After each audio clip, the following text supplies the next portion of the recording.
with Mahadev. We have been talking about when Shivji was called Mahadev, and we've done 3 stories so far.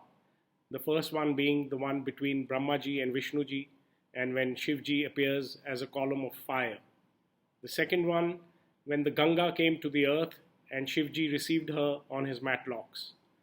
And the third one was 2 episodes of the Daksh Yagyas, in which it was shown that Shivji is the very essence of all the Vedas. And now we come to a story called the Samudra Manthan, which is my favorite one. The Samudra Manthan, the churning of the ocean, was a cosmic event which took place thousands of years ago. Now, in the time of the gods, there was a primal race called Asuras, and they were very powerful, and they almost ruled everything. And somehow they started being thought of as bad people, and their cousins, the Suras, were thought of as good people.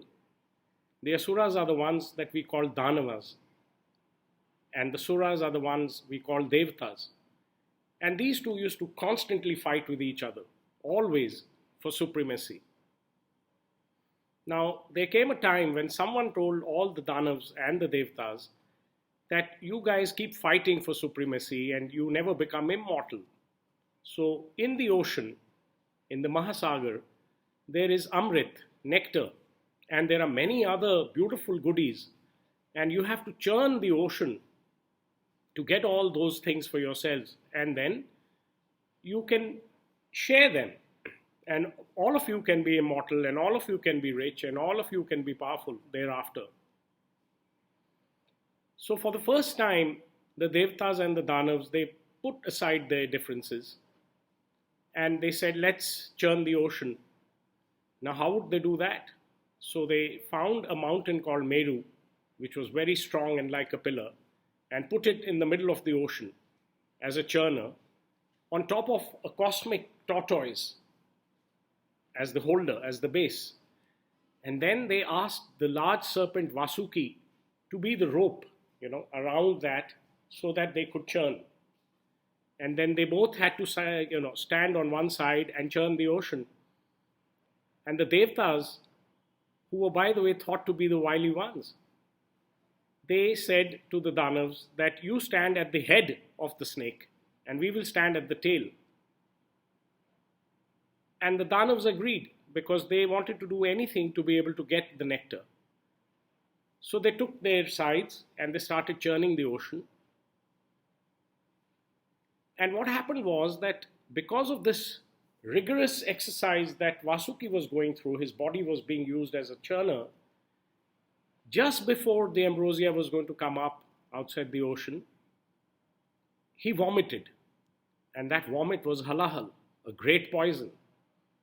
So then there was this Akashvani, this announcement from the skies that halahal, that vish, that poison which has been thrown up, pretty much like an oil spill on the commercial liners which go on the oceans these days, that has to be consumed first. And only thereafter you will all get all the things that you were promised. So everybody started looking at each other. Who's going to have poison? No one wanted to have even a little bit of the poison.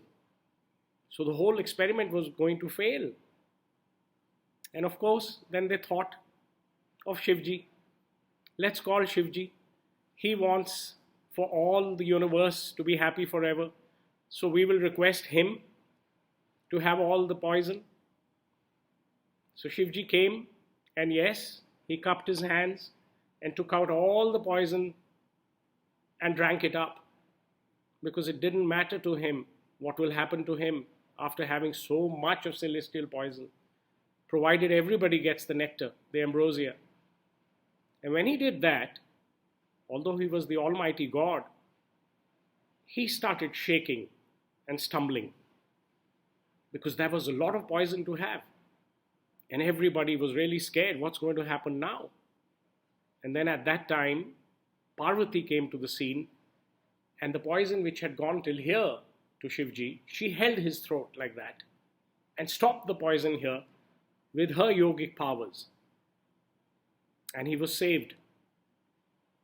But his throat turned blue. You may have seen some pictures of him with a blue throat, and he was called Neelkant. And also everyone realized that he indeed is Mahadev for having taken the poison for everybody. So he was called Neelkant Mahadev. Now, what happened with the nectar is another interesting story. It was not shared with everybody, but the devatas ran away with it. They decamped with it, which is a little unfair, I think. But that is another story. But what I want to speak about next time is Parvati, who had the power to hold the poison here for Mahadev, is also Mahadevi. So, since when have Mahadev and Mahadevi known each other? Was it when she was born as Sati and they got married? Or was it when she came as Parvati? Or have they always been together since the beginning of the universe and even before that? Join us here again next Monday to hear that story. Om Namah Shivaya.